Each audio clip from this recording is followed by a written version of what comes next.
o bem e o mal. Questão 629. Que definição se pode dar da moral? A moral é a regra de bem proceder, isto é, de distinguir o bem do mal. Funda-se na observância da lei de Deus. O homem procede bem quando tudo faz pelo bem de todos, porque então cumpre a lei de Deus. Então, a questão moral, você tem que chegar e saber ponderar as coisas que você vai fazer baseado dentro dos princípios da lei de Deus. Embora os filósofos não gostem muito que quando coloca Deus dentro do processo de entendimento dos conceitos filosóficos, mas é fundamental entender essa parte de moral com o Evangelho. Se está fora dos padrões do Evangelho, então está fora dos padrões morais, está fora dos padrões que nos levam a Deus. Questão 630. Como se pode distinguir o bem do mal? O bem é tudo o que é conforme à lei de Deus, o mal, tudo o que é do contrário. Assim, fazer o bem é proceder de acordo com a lei de Deus, fazer o mal é infringi-la. Por isso é importante a gente estudar o Evangelho, é importante a gente refletir sobre os ensinamentos do Evangelho, porque nesse momento nós vamos estar abastecendo a nossa consciência com valores, com padrões de pensamento, para sabermos distinguir para que lado devemos seguir, qual a decisão tomar, de forma a não nos prejudicar. Porque sempre que fazemos alguma coisa para prejudicar o outro, na realidade estamos prejudicando a nós mesmos. É interessante como que a resposta dos espíritos é sucinta e ao mesmo tempo profunda. Então, cumprir a lei divina é sempre agir com amor. E aí, se você não cumpre a lei divina, você está infringindo essa lei e você está produzindo situações negativas para você. Então, cumprir a lei divina, procurar exercitar o amor e a caridade é sempre um benefício que você está angariando para você mesmo.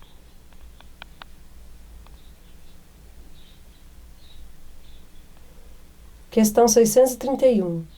Tem meios o homem distinguir por si mesmo o que é bem do que é mal?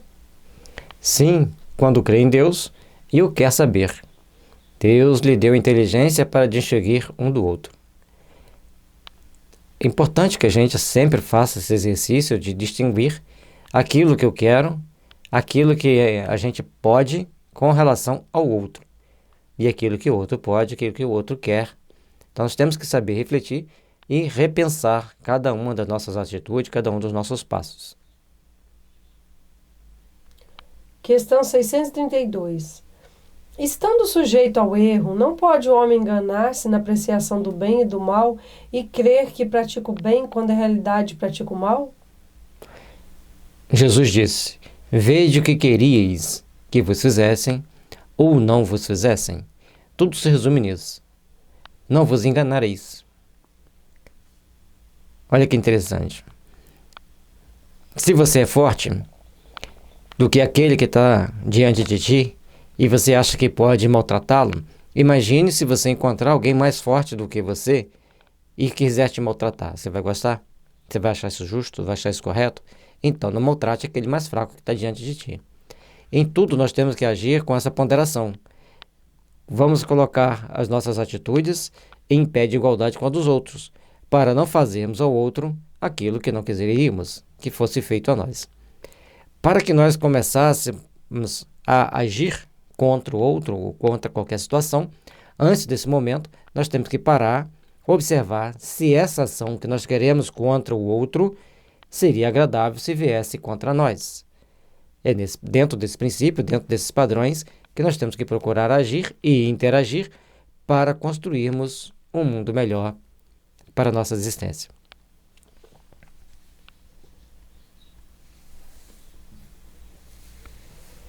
Questão 633. A regra do bem e do mal, que se poderia chamar de reciprocidade ou de solidariedade, é inaplicável ao proceder pessoal do homem para consigo mesmo. Achará ele, na lei natural, a regra desse proceder e um guia seguro? Quando comeis em excesso, verificais que isso vos faz mal. Pois bem, é Deus quem vos dá a medida daquilo de que necessita. Quando excedeis dessa medida, sois punidos. Em tudo é assim. A lei natural traça para o homem o limite das suas necessidades. E uma coisa interessante é que tem pessoas que ele não mede as necessidades dele. Ele não procura medir até onde ele pode ir com as suas ações. E as pessoas vão tomando atitudes, por exemplo, tem uma floresta, ele quer transformar em pasto, ele vai lá e derruba tudo. Ele não para pensar que ali pode ter uma árvore que vai ser extinta, que depois ele vai precisar dela. A pessoa não para pensar que ali pode ter algumas vidas, tipo pássaro, cobra, aranha, que tem uma função dentro da natureza e que elas vão ser extintas se você sair derrubando tudo de qualquer maneira. Por isso, nós arcamos com a consequência grave lá na frente com atitudes que tomamos lá atrás. E essa mente destrutiva, que é uma coisa complicada, sai destruindo tudo que acha pela frente. E aí, nós temos então que fazer uma reflexão. O que eu estou pensando em fazer? Eu penso em destruir, eu penso em construir, eu penso em edificar o bem, eu penso em fazer as coisas para que todo mundo seja beneficiado, ou só quero o meu próprio benefício, criando um malefício geral até mesmo para mim mesmo. Então, esse conceito aqui tem que ser muito ampliado hoje para refletirmos e repensarmos em cada uma das nossas ações. Se ele ultrapassa esse limite, é punido pelo sofrimento. Se atendesse sempre à voz que lhe diz basta, evitaria a maior parte dos males cuja culpa lança a natureza. E aqui ele já está mostrando para nós que tem algumas relações do que nós fazemos com aquilo que a natureza vai nos oferecer de volta. Antes de colocarmos culpa em seja quem for, temos que repensar como a natureza vai reagir diante daquela situação, como que a natureza vai reagir diante desses fatos. Para procurarmos, então, construir e edificar sobre as forças do bem, sobre as bases de um ideal superior de amor, caminhos que nos conduzem à nossa redenção. Reflitamos, pois, em cada uma das nossas atitudes, para não termos depois que arcarmos com consequências graves, seja no mundo espiritual, seja nas próximas reencarnações. E essa questão de lançar culpa à natureza é algo bem complicado, porque se nós não refletirmos como estamos agindo, não buscamos nos observar, nós vamos vivendo por viver e vamos cada vez nos atolando nos nossos próprios erros. Aí fica difícil depois de sair e conseguir crescer. Então a gente tem que procurar fazer uma reflexão diária todo dia, onde que nós estamos errando para a gente poder tentar consertar. Não adianta chegar também e falar, eu sou assim porque o fulano me faz raiva, eu sou assim porque o outro fala dessa forma comigo, eu sou assim. Não, nós temos que começar a sermos de acordo com o que o Cristo nos ensinou. E não ficar tentando arranjar a culpa em quem está provocando algo em nós. Nós temos que aprender a nos assumir como seres da criação, que temos todo o papel de crescimento está em nós, cada um de nós. Questão 634. Por que está o mal na natureza das coisas? Falo do mal moral. Não podia Deus ter criado a humanidade em melhores condições? Já até dissemos, os espíritos foram criados simples e ignorantes, questão 115. Deus deixa que o homem escolha o caminho. Tanto pior para ele se toma o caminho mau. Mais longa será a sua peregrinação. Se não existissem montanhas, não compreenderia o homem que se pode subir e descer. Se não existissem rochas, não compreenderia que há corpos duros. É preciso que o espírito ganhe experiência. É preciso, portanto, que conheça o bem e o mal. Eis porque se une ao corpo. Questão 119. Então, ele está nos mostrando que nós precisamos de passar por certas experiências para tomarmos conhecimento e consciência. Mas a questão da escolha do caminho que nós seguimos é nossa, é particularmente nossa. Todos nós temos a nossa responsabilidade naquilo que escolhemos para o nosso futuro. quantos e quantas pessoas, quantos espíritos, diante de toda a sua existência, poderiam ter tomado atitudes muito diferentes e construindo hoje um futuro melhor. Mas não. Optaram pelas situações mais extravagantes, pelas ações mais esdrúxulas, e hoje arcam com as consequências e amanhã arcarão com as consequências do que estão fazendo hoje. É um processo de integração do homem consigo mesmo, do espírito consigo mesmo, e ele vai passando pelas experiências necessárias. Se aquele padrão de comportamento não se enquadra mais em um planeta, ele tem que ir para um planeta tal qual as suas condições o exigem. Reflitamos, então, nas ações que tomamos, na condição em que agimos, para que os nossos amanhãs sejam realmente de felicidade, de paz e de harmonia. E é interessante na resposta, porque ele coloca ali, né? Ganhar experiência. Então, tudo na nossa vida nós temos que olhar com esse prisma positivo. Está acontecendo dessa forma, que experiência, que aprendizado que eu vou tirar dessa situação.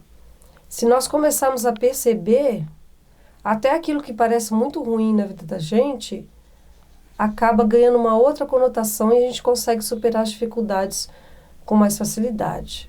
Porque a gente põe uma conotação positiva nas situações, a gente consegue transcender e perceber que mensagem que Deus está passando para nós, o que Ele quer que nós mudemos, o que Ele quer que nós aprimoremos na vida. Questão 635. Das diferentes posições sociais nascem necessidades que não são idênticas para todos os homens. Não parece poder inferir-se daí que a lei natural não constitui regra uniforme? Essas diferentes posições são da natureza das coisas conforme a lei do progresso. Questão 635. Das diferentes posições sociais nascem necessidades que não são idênticas para todos os homens. Não parece poder inferir-se daí que a lei natural não constitui regra uniforme? Essas diferentes posições são da natureza das coisas e conforme a lei do progresso. Isso não infirma a unidade da lei natural, que se aplica a tudo. A posição que cada um de nós estamos aqui na Terra vai fazer com que nós entendamos as leis de uma forma. Mas, a partir do momento que a gente começa a se modificar, a gente começa a entender a lei por um outro ângulo, por uma outra forma. E assim a gente vai passando por experiências e vamos tomando consciência. Cada um no seu devido momento. A lei é única, mas a forma de entender a lei e de aplicar a lei é que vai variar de acordo com o local, com a consciência de cada um, com o entendimento de cada um. À medida que vamos aprimorando, vamos aplicando melhor a lei. E a palavra interessante dessa questão, né, da resposta, é falando sobre a questão do progresso.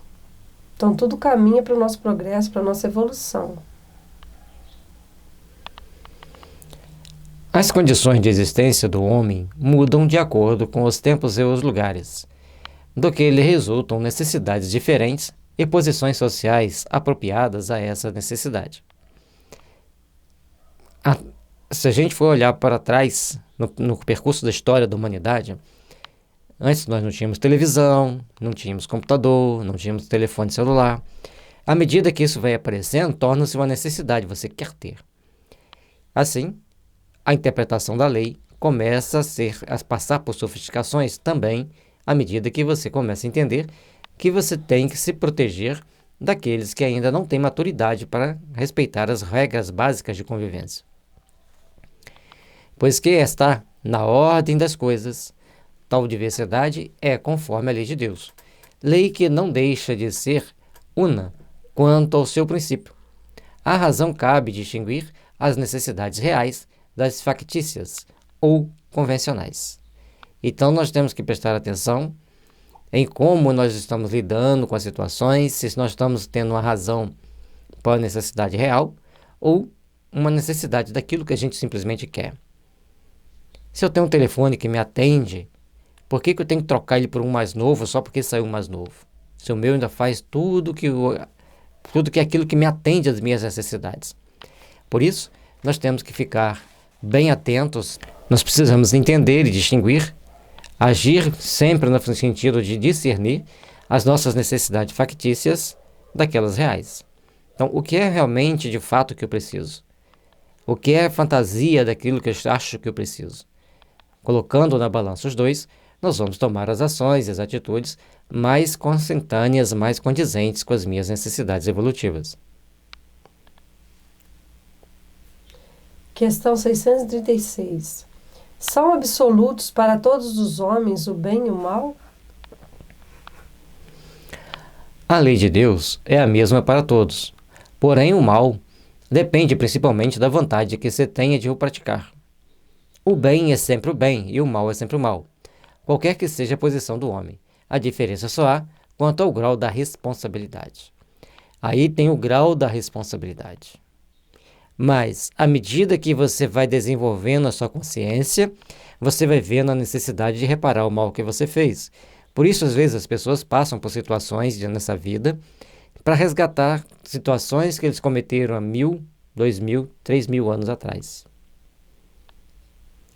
Então, o karma, o chamado karma, ou seja, a lei de causa e efeito, você comete os erros, você vai caminhando no seu processo evolutivo e um dia você tem que pagar as contas. Você tem que sentir na própria carne aquilo que você fez ao outro. E aí você vai passar por um processo de autoeducação, caindo naquelas situações, fazendo aquilo que você fez o outro passar. São processos de aperfeiçoamento, processos de melhoria, que nos levam e que nos conduzem ao aprendizado, ao aprimoramento. E a responsabilidade está diretamente relacionada com o conhecimento que a gente tem do certo e do errado. Então, quanto mais conhecimento você tem do que você deve fazer, de como você deve agir, e você não faz, maior a sua responsabilidade. Aqueles que têm menos conhecimento vão ter menos responsabilidade. Então, está diretamente relacionado com o conhecimento que a gente já adquiriu. E o momento do ato vai também estar ligado ao discernimento daquela situação. Então, as pessoas, onde aquela pessoa está, o contexto ético e moral daquela comunidade onde ele vive e aquele ato vai ter um peso. Em outra situação, em outras condições éticas e morais, em outra comunidade, vai ter um outro peso. Mas, no passar do tempo, no desenvolver das reações de cada dia e no aprimoramento da sua racionalidade, chega um dia que você tem que passar pelaquela prova de reparar o erro. Assim, no livro, se não me engano, Missionários da Luz, o André Luiz reporta-nos um caso de dois rapazes que durante uma guerra na Idade Média tinham covardemente atirado 2 pessoas da torre. Já tinha ganho a guerra, as pessoas já tinham se rendido e apenas por maldade jogaram os 2 lá da torre. E aquilo ficou. Foi um crime de guerra, que ninguém foi falar para eles que era um crime de guerra. Eles acharam que aquilo era uma coisa normal. Ao terem que pleitearem uma promoção no plano espiritual, deparou-se então com aquela necessidade evolutiva, com aquele patamar que eles tinham que reparar. E o que foi dado para eles como missão? Eles reencarnaram na França e foram ser piloto de prova dos caças supersônicos. E a hora que os primeiros caças supersônicos, muitos caíam na hora de decolar, porque tinha que mexer em algum comando. No caso, foi um compensador do profundor que eles mudaram para que o avião não caísse na hora de decolar. Ele saía com muita velocidade e acabava perdendo a sustentação. Bom, mas aqueles 2 pilotos morreram. Então, eles deram a vida para o desenvolvimento tecnológico da humanidade. Ao mesmo tempo, quitaram uma dívida do passado. Então, nós estamos aqui passando por situações para nos aprimorarmos. E a cobrança da justiça divina não erra o endereço. Vai com o endereço certinho, com o nome certinho, no local onde cada um tem que passar por aquela provação, por aquela expiação, para o seu próprio aprimoramento, para o seu próprio melhoria íntima. Questão 637. Será culpado o selvagem que, cedendo ao seu instinto, se nutre de carne humana? Eu disse que o mal depende da vontade. Pois bem, tanto mais culpado é o homem, quanto melhor sabe o que faz. Hoje existem poucas tribos, mas ainda existe lá naquela região das Polinésias tribos canibais. Mas na maior parte do mundo já não tem essas tribos mais.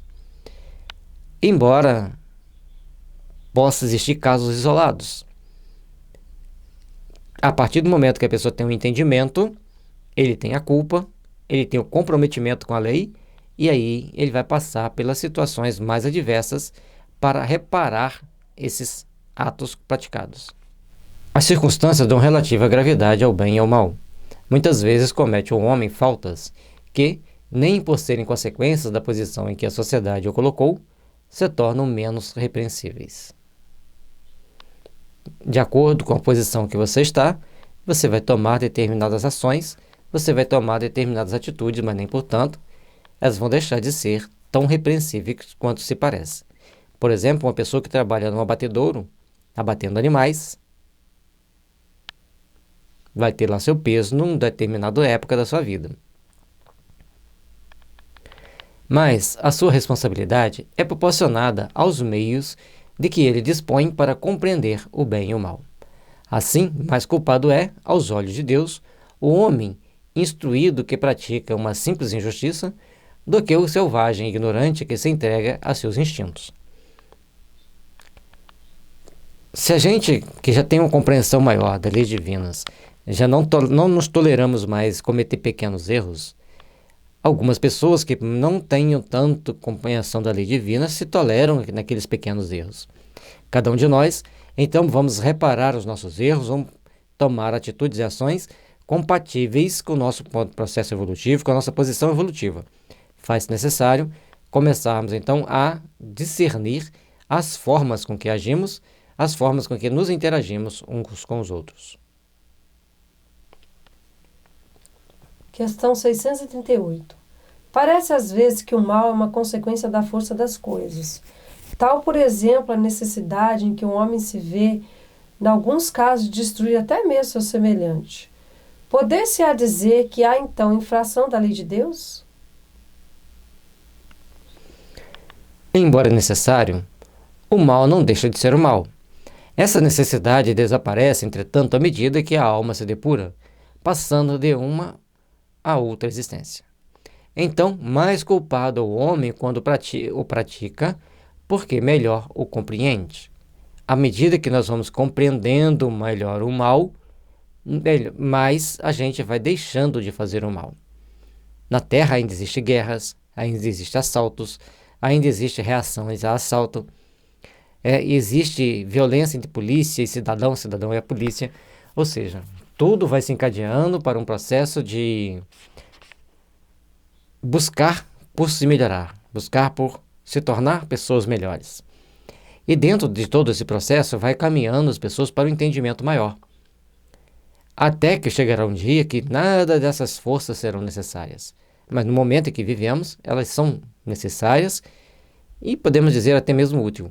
Agora, a forma como que se age dentro daquelas corporações, dentro daquelas organizações, é que vai fazer a diferença entre as pessoas que estão procurando evoluir para se aprimorar e as pessoas que estão tomando atitudes para prejudicar o grupo, para prejudicar a todos. Questão 639. Não sucede frequentemente resultar o mal que o homem pratica da posição em que os outros homens o colocam? Quais, nesse caso, os culpados? O mal recai sobre quem lhe foi o causador. Nessas condições, aquele que é levado a praticar o mal pela posição em que seus semelhantes o colocam, tem menos culpa do que os que, assim procedendo, o ocasionaram. Porque cada um será punido não só pelo mal que haja feito, mas também pelo mal a que tenha dado lugar. Eu vi uma matéria, um senhor, já idoso, muito alto, ia caminhando assim, com uma certa dificuldade na rua, e via um grupo de policiais que não queriam que as pessoas estivessem na rua. E ele dá um empurrão nele. Ele cai no chão, bate a cabeça. E aí o policial que deu aquele empurrão instintivo da sua arrogância, do que sai da minha frente, e ele viu o outro caindo, ele sai fazendo o sinal da cruz, aquele sinal assim, se benzendo. E um outro vai para tentar socorrer aquele. E aí um outro vai chamar a ambulância. E eles começam a tomar aquela série de ações e eles desconcentram totalmente do que tinham que fazer. E eles deram uma tremenda da sorte, que aquilo estava sendo filmado, foi filmado quem empurrou o senhor, covardemente, e os outros que foram prestar ajuda. Sorte porque agora ele não tem como ele negar perante a justiça dos homens, ele vai ter que responder aquilo em um determinado momento. E o senhor provavelmente nem sabia do que estava acontecendo, porque ele tinha umas características assim que não era pessoa muito ligada aos fatos que estavam ocorrendo. Então nós temos que ter, ele estava lá para colocar a ordem que as pessoas não deveriam estar na rua. Mas aquele senhor, ele tinha que ser o quê? Chamado a atenção. Oh, mas por que você está na rua? Você não pode estar. Ele simplesmente deu-lhe um empurrão, como se ele estivesse deparando com alguém com o preparo físico dele. Foi as autoridades que mandaram ele cometer aquele ato? Não. Então, ele agiu com excesso de exação, por livre e espontânea vontade, por pura arrogância, por prepotência, e isso tem consequências já nesta vida, assim como em outras. Então tem pequenas atitudes do dia a dia que a gente tem que estar sempre avaliando para a gente se perceber e conseguir perceber também as alterações que a gente está tendo no dia a dia. Porque às vezes você comete uma pequena alteração que pode redundar em uma coisa bem complicada, pode estabelecer situações que poderiam ser positivas. Então a gente tem que estar sempre atento para os nossos atos. Questão 640. Aquele que não pratica o mal, mas que se aproveita do mal praticado por outrem, é tão culpado quanto este? É como se houvera praticado. Aproveitar o mal é participar dele. Talvez não fosse capaz de praticá-lo, mas desde que o achando feito, dele tira partido. É o que o aprova. É que o teria praticado se pudera ou se ousara. É tipo comprar coisa roubada. A pessoa não tem coragem de ir lá roubar, mas compra uma coisa que foi roubada. E ele alimenta o crime, porque ele compra o roubado e acaba alimentando o crime. Ou aquelas pessoas que sabem que aquele produto é roubado, pega para vender. Também está fazendo o mesmo processo. Um exemplo. E assim vai existir várias outras situações. E nesse caso aqui, outras situações que nós temos que ter cuidado é o comportamento de grupo. No meio de um grupo, quem são aquelas pessoas, de que forma são aquelas pessoas agindo e de que forma eles estarão tomando as devidas ações para se protegerem do anonimato. Estamos no meio da multidão, nós podemos quebrar tudo. Cuidado. Nós temos que ter esse cuidado no meio da multidão, porque nós seremos responsabilizados pela nossa própria consciência. Questão 641. Será tão repreensível quanto fazer o mal ou desejá-lo?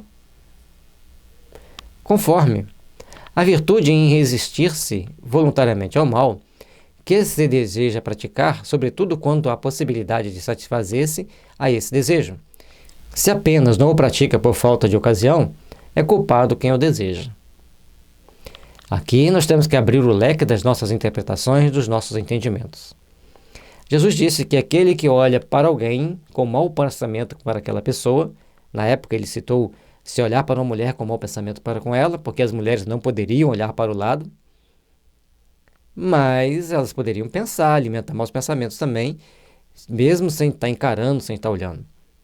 Bom, tudo bem. Ele colocou na linguagem apropriada naquela época e nós temos que adaptar à nossa época atual. Então, se você olha para alguém com maus pensamentos para aquela pessoa, já em seu coração você cometeu adultério. Da mesma forma, não é simplesmente a gente olhar e querer uma conjunção carnal. Muitas das vezes as pessoas olham para o outro que está com o carro, que está com a moto, que tem algum bem, já começa a pensar em tirar daquela pessoa. E não tem coragem de ir lá fazer, mas ele plasma a ideia de alguém fazendo. Ele começou a plasmar a ideia. E aí nós vamos ver o livro Céu e Inferno, um espírito descrevendo a sua retirada do paraíso, porque ele ousou pensar contra Deus. Portanto, existem mundos que você não pode nem sequer pensar no mal. Na Terra ainda tolera-se que pensemos no mal. Mas, em outros mundos, nem mesmo pensar no mal é tolerável. E aqui é bom que a gente já comece a educar nossos pensamentos para não pensarmos no mal.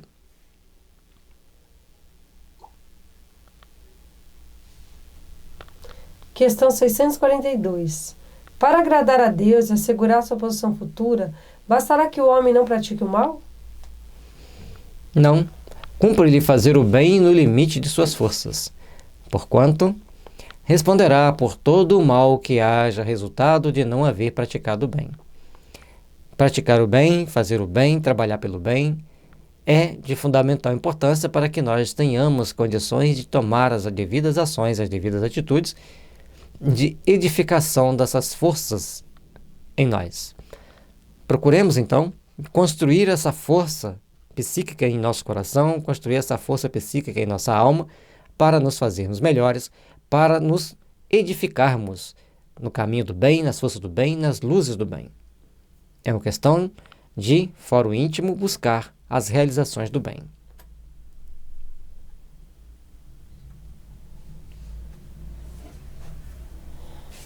Questão 643. Haverá quem, pela sua posição, não tenha possibilidade de fazer o bem?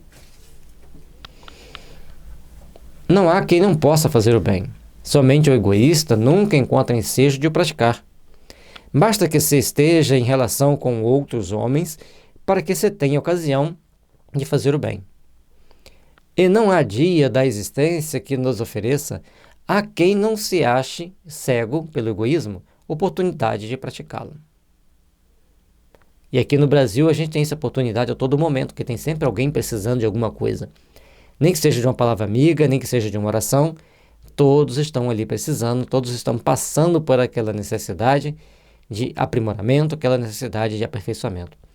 Todos nós devemos então procurar nos aprimorar, nos melhorarmos e nos construirmos nas forças do bem. Porque fazer o bem não consiste para o homem apenas em ser caridoso, mas em ser útil, na medida do possível, todas as vezes que o seu concurso venha a ser necessário. Então, essa ideia de ser útil é que tem que ser desenvolvida em todos nós. Nós temos que saber que nós temos que fazer o bem, nós temos que procurar trabalhar pelo bem, nós temos que procurar construir o bem. E as nossas forças, os nossos ideais superiores têm que estar sempre voltados e pautados para essa construção e essa edificação íntima. Portanto, se faz necessário procurarmos construir a nossa força de trabalho, procurarmos construir os nossos ideais de realizações superiores para a edificação das forças do bem em nossas almas. Questão 644. Para certos homens, o meio onde se acham colocados não representa a causa primária de muitos vícios e crimes? Sim, mas ainda aí há uma prova que o espírito escolheu, quando em liberdade, levado pelo desejo de expor-se à tentação para ter o mérito da resistência. E aqui nós temos que prestar atenção no outro detalhe. Nós que estamos de fora e encarnados, vemos aqueles atos como se fosse uma grande barbárie. Mas para aqueles espíritos que estão em condição superior, eles falam assim, mas ele só fez isso? Ele só tomou essa atitude, só tomou essa ação? Então, nós deveremos procurar raciocinar sobre os fatos ocorridos, enxergar aqueles fatos por outro prisma e procurarmos, então, entender cada fato segundo as nossas possibilidades e não fazermos julgamentos apressados e nem julgamentos precipitados que se nós não temos o pleno conhecimento de todos os fatos. No meio em que aquela pessoa está, talvez ele só tenha feito aquilo. E no meio onde nós estamos, nós deixamos de fazer muita coisa importante que éramos para nós fazermos, mas nos acomodamos por mais variadas situações e não vemos a nossa responsabilidade em realizarmos o melhor possível por nós e por aqueles que estão diante de nós. E nós temos que aprender a perceber as nossas fragilidades e vai ser aí que é onde nós estaremos mais vigilantes para aquelas situações. Questão 645. Quando o homem se acha, de certo modo, mergulhado na atmosfera do vício, o mal não se lhe torna um arrastamento quase irresistível? Arrastamento sim, irresistível não.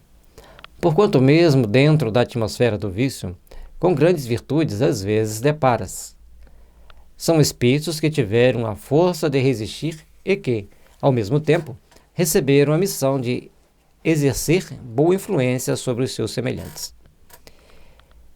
E aí nós temos que prestar atenção em uma série de ações que às vezes são colocadas dentro da sociedade e nós temos que prestar muito atenção nesse tipo de julgamento que a gente faz. Dentro das comunidades carentes, muitas das vezes as pessoas saem tomando atitudes que dentro daquela comunidade é comum. Mas, no meio deles, tem aqueles que transcendem, eles são mais refinados, eles são mais humanizados, eles tomam atitudes mais compatíveis com o seu processo evolutivo.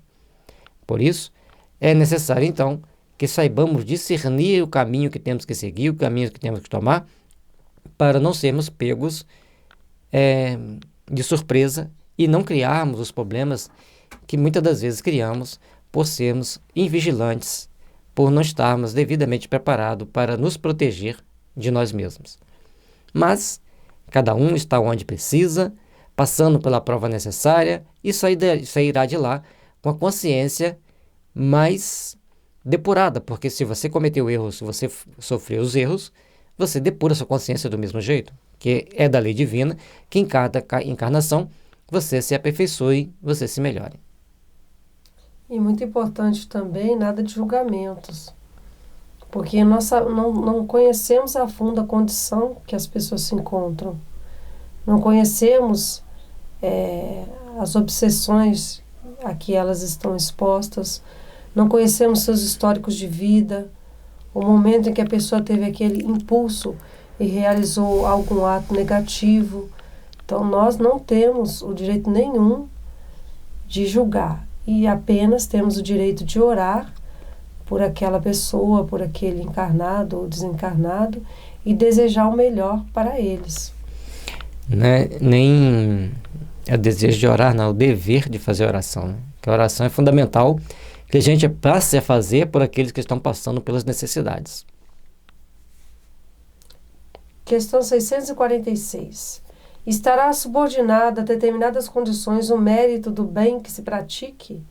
Por outra, será de diferentes graus o mérito que resulta da prática do bem? O mérito do bem está na dificuldade em praticá-lo. Nenhum merecimento há em fazê-lo sem esforço e quanto nada custe. E melhor conta tem em Deus o pobre que divide com o outro seu único pedaço de pão, do que o rico, que apenas dá o que lhe sobra, disse o Jesus, a propósito do óbolo da viúva. E interessante que me veio lembrar aqui, teve uma época numa casa espírita que a gente frequentava, tinha lá um sopão distribuído no sábado, e tinha os momentos de palestra para aqueles necessitados. E eu sempre citava essa parte, mais importante para quem não tem nada, dividir um único pedaço de pão vai ser uma caridade muito maior do que quem ganha 10 mil reais, dá R$1.000 por mês para a caridade. Então, saber dividir o pão, se você o tem e o outro não tem, é muito mais gratificante perante os olhos de Deus do que aquele que dá daquilo que lhe sobra, que não faz falta. Em uma outra situação, eu estava fazendo a distribuição de leite e pão para as pessoas que estavam na fila do sopão. Então eu levava algum lanche, terminava a reunião, ali eu distribuía. Era uma coisa simples, não era nada grandiosa, não. Aí eu peguei os copos e falei assim, quem vai distribuir os copos? Aí um olhou e falou assim, por um acaso eu estou escravo? O outro virou e falou assim, mas ele está ajudando nós. Aí o terceiro falou assim, não, me dá aqui que eu distribuo. Aí quando ele começou a distribuir, aquele que falou que não era escravo, ele se tocou e veio pegar a sacola de pão para distribuir. Não, eu distribuo aqui, cada um vai ter um. E falei, se não der para todo mundo, nós vamos dividir. E aí eles ficaram esperando distribuir o pão para ver se dava para todos, para depois começarem a comer. Então, o processo de educação, a tomada de consciência e a forma com que você lida com a situação vai levá-los a pensar melhor. Então, cada um de nossos atos, cada uma das nossas atitudes vai fazer a diferença para os nossos amanhãs. E é, portanto, importante que saibamos tomar a atitude mais compatível com aquele momento. Por isso é tão importante nós sabermos agir e, principalmente, na hora que estamos fazendo a caridade, usar frases que os fazem a perceber o tamanho da responsabilidade. Uma outra tarefa que eu fazia na comunidade, dava um para cada criança, e se sobrasse, quem estava primeiro na fila ganhava o segundo. E tinha aqueles que vinham tentar pegar a segunda vez. Então a gente arrumou uma técnica que era pegar aquele pincel permanente de escrever, aquele pilotinho de escrever permanente, e marcava aqui o punho, porque aqui fica sempre entranhado, eles não conseguiam limpar. E se aqui alguém fosse lá, lavasse, tentasse esfregar ali para limpar, e aquilo para eles era o fim da picada. E uma senhora veio brava, e aquilo, lógico que a gente fazia de uma forma brincando, rindo, para descontraído, lidando com criança. Olha, você vai ganhar um xizinho de presente. Mas para eles entenderem que eles estavam fazendo errado, sempre de uma forma lúdica, para que eles não entendessem aquilo como punição, mas sabendo que era um castigo. E aí, a dona veio muito brava. Eu falei para ela assim, a disciplina é uma grande caridade. Nunca mais ninguém tentou furar fila, nunca mais ninguém tentou pegar o segundo. Então, às vezes, dentro daquela circunstância, a forma com que a gente fala para eles, uma frase que a gente fala para eles, eles sentem-se mais, assim, eles veem que eles têm um limite. Naquele momento ali tinha um limite para eles. Eles sabiam que tinha aquele castigo, todo mundo ria, todo mundo brincava ali na hora, ficava sempre bem descontraído, mas eles aprenderam que não deveriam fazer a partir do momento que eu disse a frase, a caridade, a disciplina é também uma grande caridade. A partir dali eles passaram a me ajudar e a controlar, e ficava sempre algum adulto falando assim, você já ganhou, porque é difícil a gente memorizar aquelas 50 crianças. E eles que eram conhecedores deles sabiam quem tinha ganho e quem não tinha. Então é importante a gente saber. Não estou querendo aqui vangloriar minha grande tarefa, que não era grande tarefa, é uma tarefa muito pequenininha. Mas a gente tem que mostrar que existem valores que eles têm que desenvolver para protegê-los de si mesmo. Porque se eles não tomassem as ações de se ajudarem mutuamente, alguém ia ficar sem nada. Então todos tinham que procurar fazer o melhor, todos tinham que procurar fazer por onde se ajudarem. Entenderam isso maravilhosamente bem. Essa lição me faz lembrar a postura da Madre Teresa de Calcutá, quando ela foi recebida, e eles tinham preparado um banquete para ela. Aí chegou a pessoa e veio falando para ela, olha, nós preparamos um banquete para a senhora.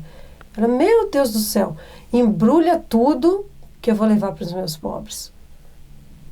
Ou seja, era uma oportunidade que a maioria de nós ia aproveitar para comer coisas diferentes, para conversar com as pessoas. Ela não estava se importando com isso.